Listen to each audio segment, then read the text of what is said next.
Each and every day we must make choices. Where to eat, where to go, what YouTube video to watch. Some of these choices matter, or maybe they don't. Still, we must choose. We are like a fish stuck in a machine. Choose, up or down. Wrong Organ released Mouthwashing on September 26, 2024, and it was quite popular. The charming style and existential story draws you in. Not many people know, though, that Mouthwashing was not their first game. That title goes to How Fish is Made, an existential journey about choice and belief. The main story is self-contained, while the DLC serves as a bridge between the main story and Mouthwashing. Without further ado, let's break down this strange fish simulator.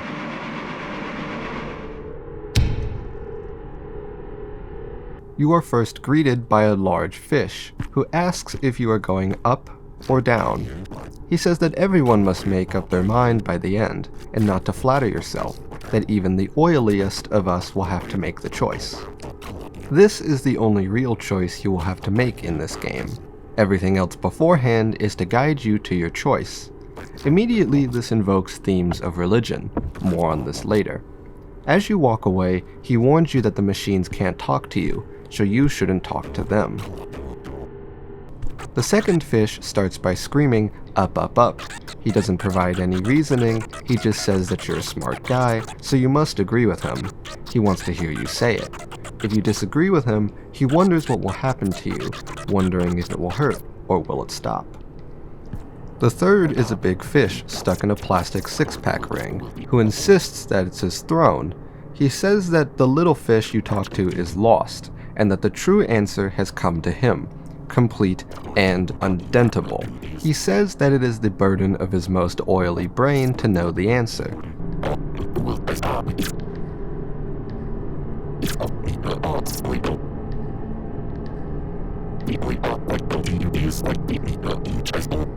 It is down. The explanation for why is of course beyond your comprehension. The fourth fish is just scared and screams, and then tells you that the way forward is over there. You then fall down a fleshy hole, and approach fish number 5, who speaks of a great sight to behold. What did we do to deserve such glory? It must mean something. Used not. Through a metal hallway, and fish number 6 is elated to see someone who can help him. He's stuck in the gears, thinking that he had found a way out. He tells you not to push the big red button. As much as you may try to wiggle your way through the door, you cannot pass through without passing the big red button. And when you do, the gears turn, exploding the poor fish.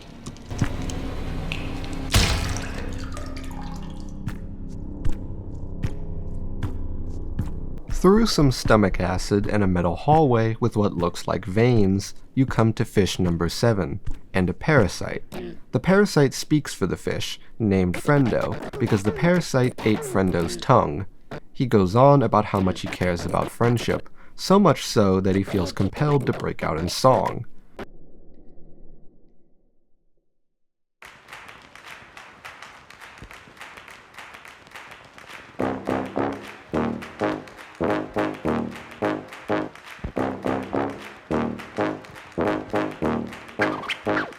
The song is a musical number about parasites and eating raw meat. Parasite propaganda, if you will.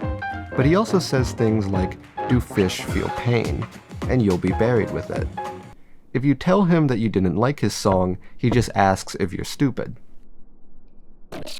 Through the final tunnel and passing by a massive fish piled together, eyes watch you. They ask if you deserve it. Will you be able to live with it? You'll be back. Weak. A bridge lights up, and reveals fish number 8. He asks if you understand yet, that the choice being given to you, a lowly, worthless critter, is the gift, not the outcome. Did the uncertainty scare you? Or did it scare you more to know that there was no choice? You've already made up your choice. It is not about making a choice, it is about conviction. He ends by laughing at himself, asking if you really believed him. The final fish is sitting, too scared to make a choice, so he's been counting who has gone where. 199 fish have gone up, and 474 have gone down. And now, finally, you must make your choice, up or down.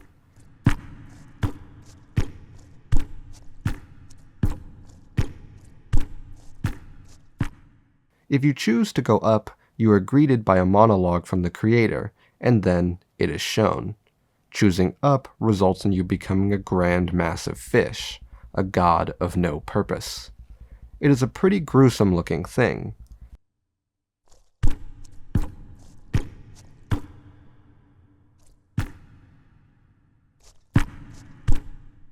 And if you choose down, you are shown the same monologue, and become part of a sandwich.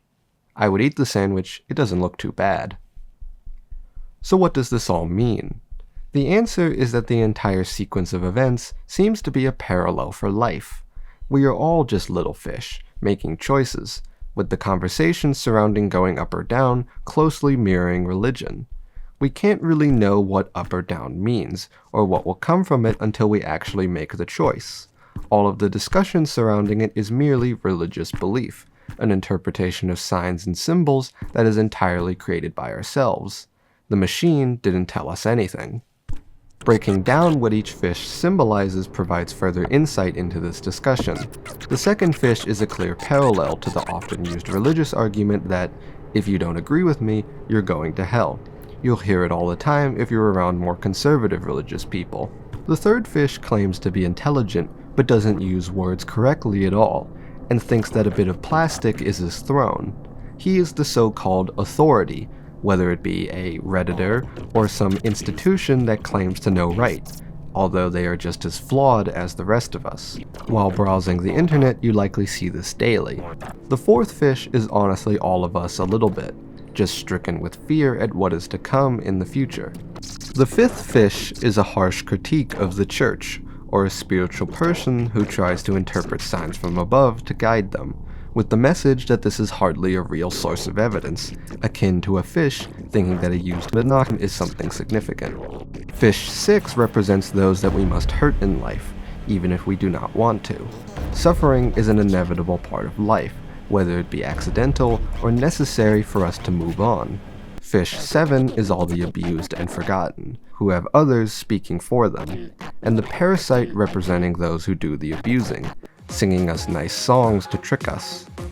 Fish 8 is the enlightened, who knows the reality of it all and can't help but laugh.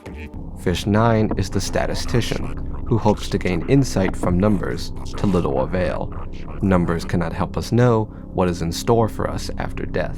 The pain of both endings in Fish 8's enlightened bridge talk is the author's way to tell us that he thinks that there is no choice, that when we die, nothing good will come from it. We either get eaten or become a blob of unused fish. Can't say that I agree fully, but it is a horrifying thought. Afterwards, the game now gives you the option to play the DLC, where you play as a fishball. The DLC relates to the themes of the main story, but what you are really doing is getting a preview into Mouthwashing, and are representative of some of the events unfolded on the ship. First, you roll around a big room, eating bits and scraps of other fish and trash. You then come to a door, where a fish begs you to eat him. He wants to become one with you. If you oblige him, you will grab him and he will join your mass. Passing through the door, you fall down a vent. In the new room, which looks like a sink of some kind, Curly appears.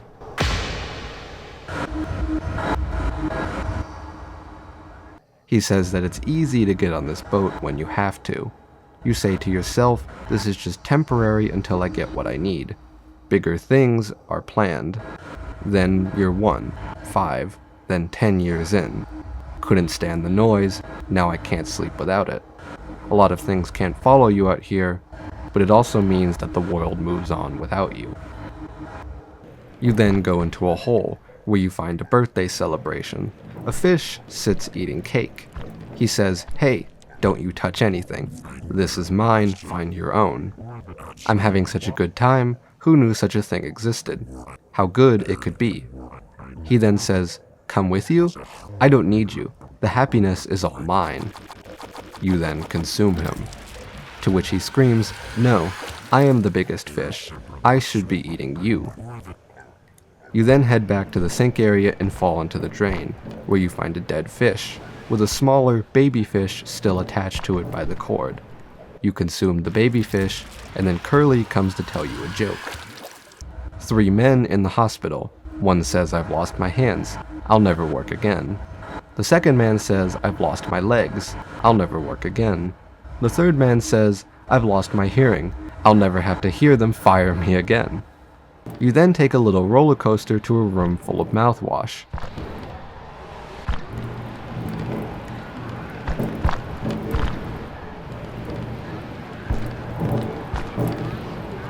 At the top of the hill is a bluish colored fish. He says, "I want to go back. Why did I have to come here? We all belonged in that other place. I want to go up or down. Or was it left or right? I was stupid to think I was different. Sure, it was scary, but now I'm all alone. Look at you, take me back there." And then you consume him. Rolling back to the sink area, Curly talks to you one last time. "You know, he joined because of me. It's a great opportunity. Easy money with just a trip or two. Someone else's words in my mouth. Hey, worked on me too, right? Change hurts, but worse things fester for a long time.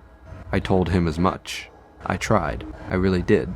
We're defined by our past, but not slaves to it. We said tomorrow would be different. Today would be the last day, the last one. The last one, and then another." Finally, you are given an option to consume him, and you reach out your tentacles. And then we cut to a preview of Mouthwashing, with the parasite telling you to wishlist the game. To understand the DLC, I think we have to think symbolically. My interpretation is that you are symbolic of death and decay, or some negative emotion, as you swallow up all the things around you. As you consume the other fish, you are bringing death to them. The fish eating the birthday cake is Jimmy, selfish and having a birthday party just as he does in Mouthwashing. You eating him despite his complaints references the end of the game, where he shoots himself. The fish with the baby still attached represents Anya. The fish stuck in the mouthwashing room could potentially represent the crew as a whole. Curly's joke about the guy losing his arms and legs relates to him as he is crippled after the crash. The deaf guy could refer to Jimmy, who will never have to hear them fire him since he is dead. When you reach out to consume Curly, it is never shown that you are successful, likely alluding to the fact that Curly's death is prevented by the cryopod. Overall, I think both the main story and DLC are filled with interesting themes, and you can really see from this game that the creator has a real talent for horror design. I had a lot of fun analyzing the elements of the game. If you enjoyed this video, be sure to subscribe. I make videos like this about games I love every week. See you then.